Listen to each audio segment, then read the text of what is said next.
Thanks for joining us. I'd like to introduce Dr. Nick McNemee, who's a Senior Research Specialist in Cell Imaging Shared Resource, and he is our Lightsheet expert. So if you say the word Lightsheet to anybody in CISR, we're going to send you to Nick for an introductory conversation. So we thought this would be a great opportunity for him to present to you our 3 different Lightsheet options, just an overview of Lightsheet microscopy and what the different microscopes are used for, so you can start to think about what will work for your project, and then other considerations that you need to think about as well for any Lightsheet imaging. So without further ado, I'd like to introduce Nick to get us started today. Thanks, Nick. Hi, everyone. Thank you, Jenny, for such a kind introduction. Like Jenny said, today, what I really want to touch base are the 3 Lightsheet microscopes that we have available here in CISR. We're just going to briefly touch on what a Lightsheet microscope is and how each one is different and kind of the optimal sample for each Lightsheet. We're not going to go into a lot of the detail of the optical design and the physics behind the microscopes, but we are going to talk about more the practical use and what systems we have. The other thing you're going to see today is when I'm talking about these systems, you'll see example data sets that we've been able to capture this first couple months with the systems here, and you'll see those rotating as I'm talking about it, and I'll highlight them as we go. So the first real question is what is a Lightsheet? What is a Lightsheet microscope? And to really answer that question, what I think we have to do is talk about the most common epifluorescent microscopes we have, or that are commonly used in the core. And that is our confocal systems, the 710, the 880, and the Nikon spinning disc. So let's talk about the 710 and the 880 and how they work, just very superficially. Basically, what we have is a light source that comes in, and we focus that light down through an objective onto the sample. We then collect all of the emission light back up through the system, and then we kind of restrict it with a pinhole. And what that pinhole does is it gets rid of all of that out of focus light that would be contributing to our sample. And then we shine it back onto a detector, typically a PMT.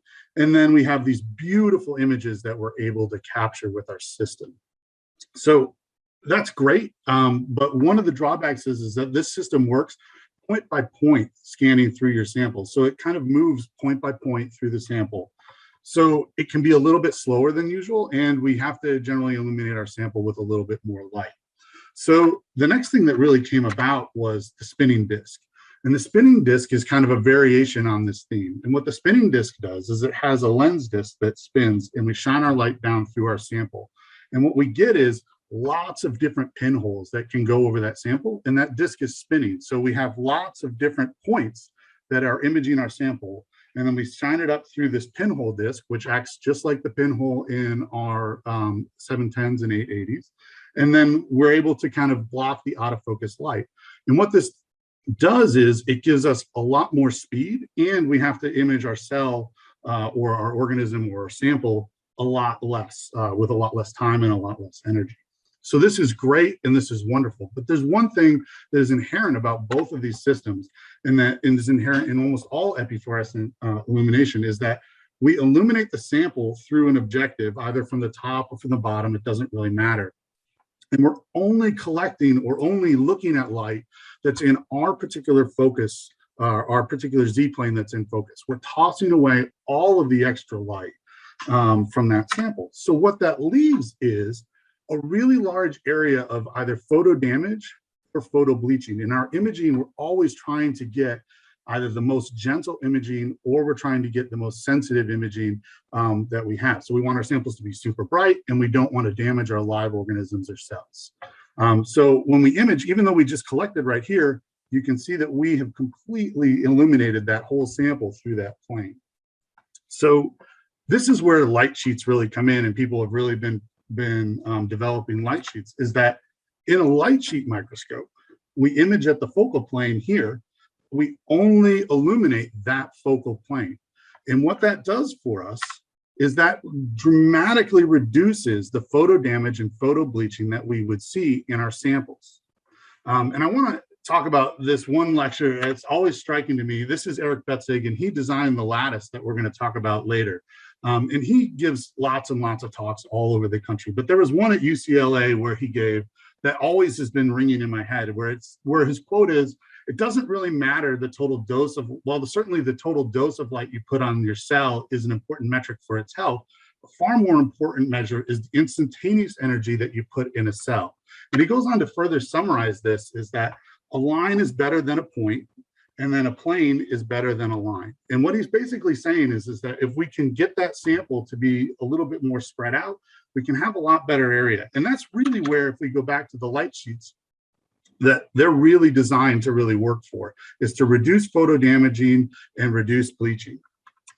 So let's talk about the three main systems that we have here in Scissor. And we have the Scanned Oblique Plane Illumination Microscope, or the SOPI. We have the Lattice light sheet, which many of you have probably heard of through multiple publications. And then we also have the Z1 light sheet.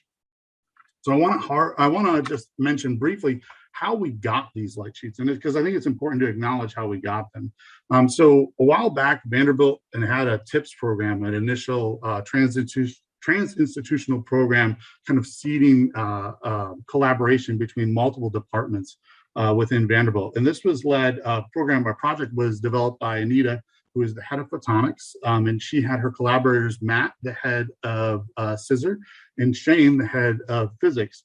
And they came together to form a group called Biomed. And Biomed's principal goal was to develop light sheet microscopes, or any microscopes really, that were not commercially available yet to the community, and deploy them within Vanderbilt.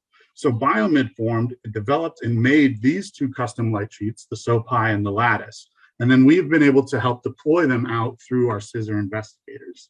The third light sheet, the Z1, came to us through a more traditional method that we have, and that's Jenny wrote an S10 that was funded, and we were able to buy the Z1 light sheet with all of the available upgrades that we were able to take at the time. But regardless of how we got them, these three light sheets are now here for you guys to use and to have really great biology on. So now what I'm going to do is talk about the difference is in the three light sheets and their optimal samples. And what I'd like to do is start with the Z1, the light sheet Z1. Or sometimes it'll be called a 7, it depends on when you got it.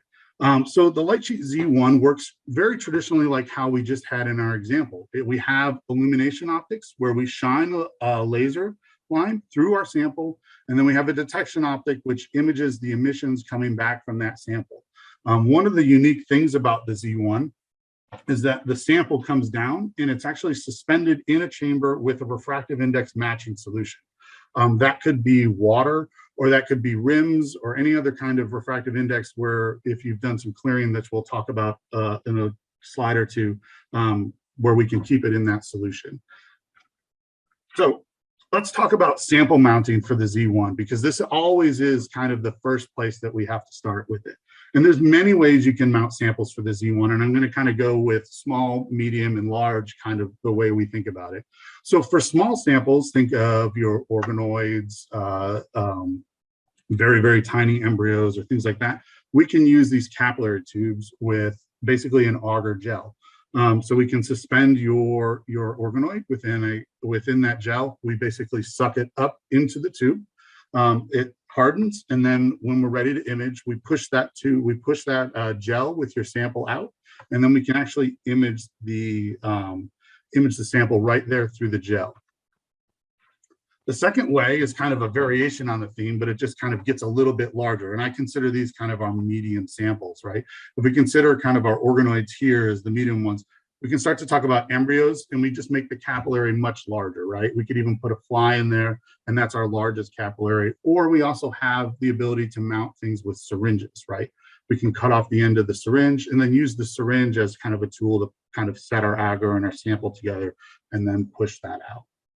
But so what do we do when the samples are large, that it's not practical to embed them in gel or to put them within a tube? Well, this is where our friend super glue typically comes in. And what we do is take these large organs or organoids, well, not organoids, large organs or parts of organs, and we glue them either to a sample holder, or we can embed them. Basically, we can design, with your help, custom ways to just present your sample to the light sheet, because it's critically important that when we're doing these, when we're doing imaging on the Z1 or any of these samples, that the sample prep is really done well, so that way we get really great images. And I think that holds true for almost all microscopy. So now that we've talked about where we glue our samples, let's start to talk about optical clearing. I want to talk about that one more sample prep method, optical clearing. And that is because we're sending a sheet of light through the sample, that sheet of light will be able to penetrate through the sample, and our emission will be able to get to our detection optic best if the sample is relatively clear. Well, that's not practical in biology because a lot of things aren't perfectly clear. In fact, I can think of very few things that are perfectly clear. So this is where optical clearing comes in. And optical clearing is a chemical process which takes an opaque sample and basically turns them clear. So you can imagine here the kidney that we're looking at. This kidney would have we'd have a terrible time getting our light through this kidney. It's very opaque. But after we go through optical clearing, you can see right through it. Our light would easily pass through the sample, and our emissions light would be able to pass out through it. So here in Scissor, we primarily use the clarity method of optical clearing, which uses SDS as its principal component for clearing. There is so much written on clearing that we're not going to go into detail to it today. But what I am going to tell you, however, is that if you do have questions about clearing and are getting started, that you should contact Carrie Seidel within the core. She has a tremendous amount of clearing experience, and she can get you in touch with our basic protocols, some initial buffers to start get you going, and she can get you access to our active clearing system, which cuts down the clearing time dramatically compared to our passive clearing. And these are all available. Carrie's available, and all the protocols in this system is all available for you to help you get through your clearing.